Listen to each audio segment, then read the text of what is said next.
This is the Fitness Reality H-Class Power Cage. Okay, there it is. It looks pretty nice. And it looks like there's some little dips in here to measure them, so you can see every so many down here. It's got the dips so that you can keep track of where you're at, so you don't have to start all the way from the bottom and count. But it's got the nice bar in there that goes in, and then it's got the hooks here to put your weights on. It looks like these are flat on the top and then rounded on the bottom, and these are rounded all the way around. Same thing over here, flat on the top and then rounded on the bottom. Here, these are all rounded, and then they just hook down here. So that's pretty good, nice and secure, pretty safe there. There's a few things on here that I noticed that you want to watch out for. There's some little pieces of metal right here, so you probably want to clean this up here and get these out of there, especially if you like to work out barefoot. A lot of people like to work out in their home gyms barefoot, so you want to get these all cleaned up and vacuum real good so you don't step on any of these. Little pieces of metal there can be a nasty little splinter. It seems like, I don't know if it's my floor or if it's a little bit wobbly, so it's not perfect, but I think you get what you get, and it's still a pretty good deal. Pretty nice for the price. We got our instruction manual here, and we got a box full of hardware. It's got an overview drawing there of all the parts and where they go and everything. It looks pretty complicated, but they break it down with big pictures of the different parts that you'll need for each section. And then it's got some written instructions on what to do to put it together. You just got to take everything out of the box and lay it all out on the floor there so you can see what you got, and then you can follow the directions and start putting it together. But yeah, it's got a nice Fitness Reality logo on there. That feels pretty nice. Feels like it's good quality so far. Feels like it's got nice welds on it. It's been sanded and painted real good.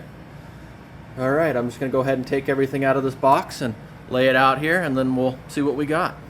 All right, it looks like we're making some progress. I got all the parts laid out there,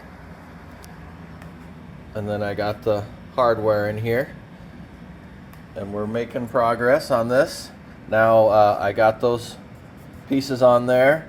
These were a little challenging to put on. I'll have to show you what technique I used to pound those in there. But yeah, now I'm just going to put these rails on and complete this side of it. The hardware is labeled. It tells you step 1, so you know this is the hardware you need for the first step, and then it goes on to step 2, and then all the way here in the bottom of the box it's got it down to step 7.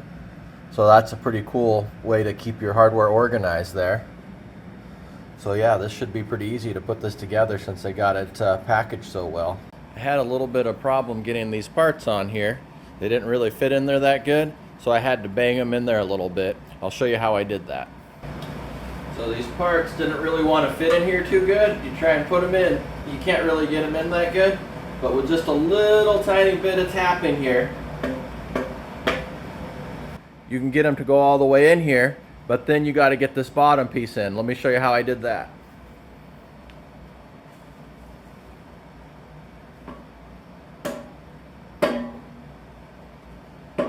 If you got like a rug or a mat or something, you just kind of use that to pound it in. Same thing on this other side here.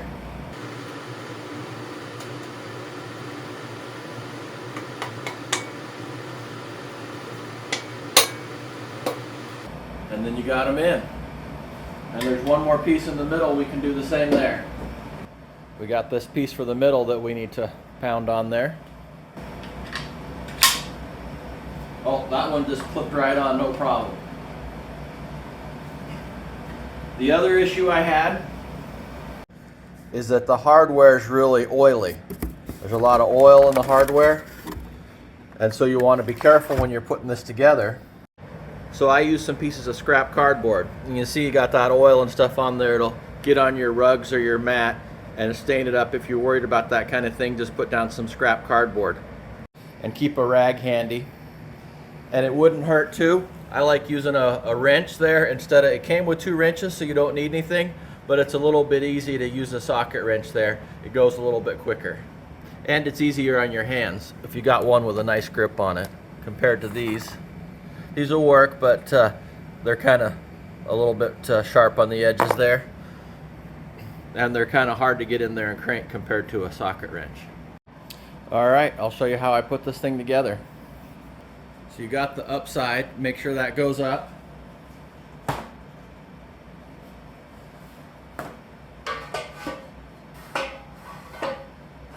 You just get your base lined up on there.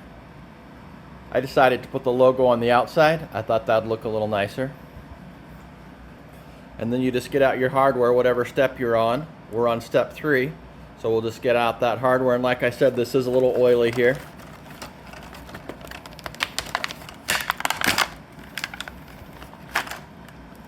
You see these are kind of oily, so make sure you have a rag or some cardboard to set them on.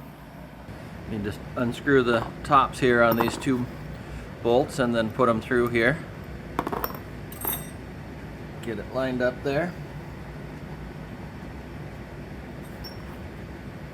Take off your nut and your washer.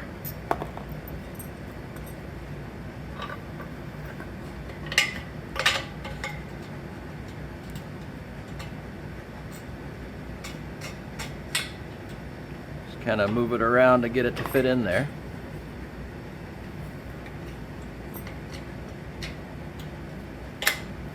Once you get it in, put your bolt on there so that, put your nut on the bolt to hold it in place so you don't lose it when you pull this back up here to put the next one in.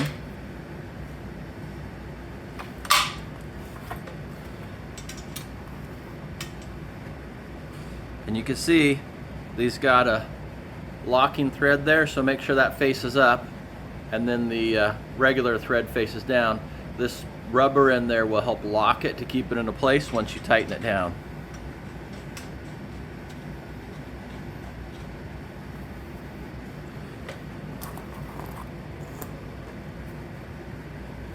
And then you want to put the bigger one here, put that on the bottom. And then if you don't have a socket wrench, you would use this to tighten it. You'd hold the bottom there and then tighten it.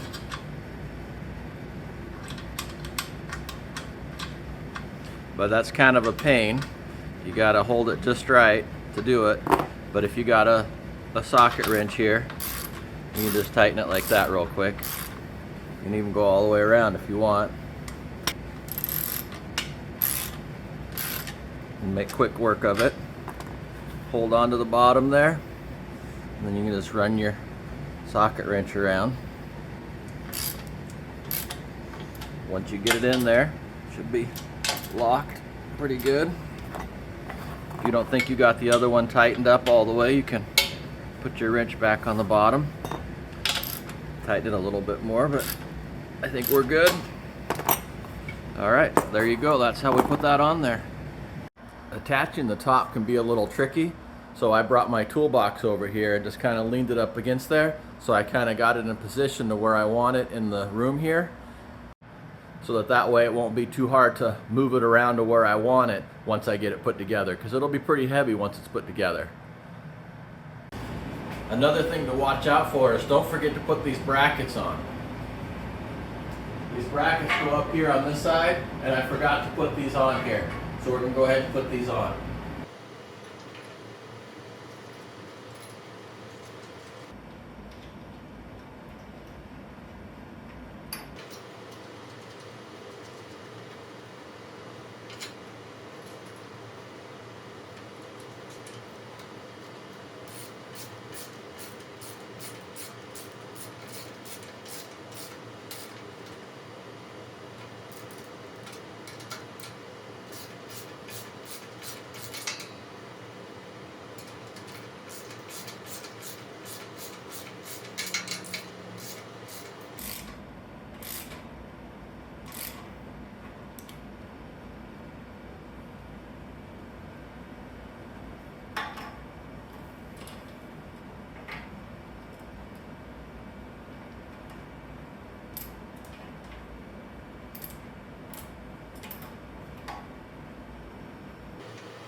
All right, looks like we got this on here, so that's what you need to do. Make sure you don't forget to put that piece on so you don't have to take it back off and do it over again like I did. Okay, there it is. It looks pretty nice.